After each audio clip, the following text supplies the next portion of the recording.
Tiga umat beragama di Lamongan, Jawa Timur melakukan pemotongan hewan kurban secara bersama sebagai rasa kebersamaan dan menghormati antar umat beragama.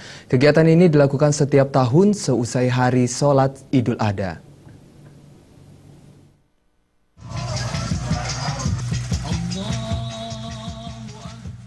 Sekilas tidak ada yang berbeda dalam pelaksanaan penyembelihan hewan kurban saat Lebaran Idul Adha di Lamongan.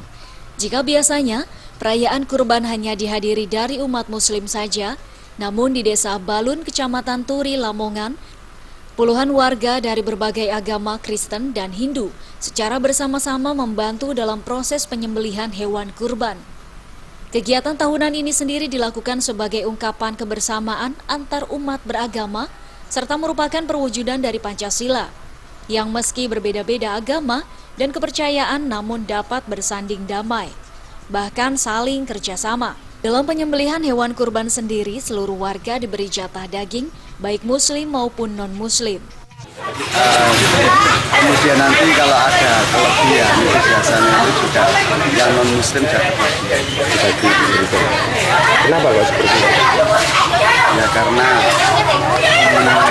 daging kurban itu sendiri yang kita prioritaskan kan muslim.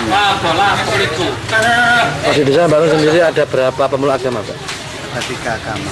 Apa itu, Pak? Islam, Kristen, Di Desa Balun sendiri, dari 727 kepala keluarga, 20% beragama Hindu dan 20% beragama Kristen. Dari Lamongan, Jawa Timur, Muhammad Basoir melaporkan.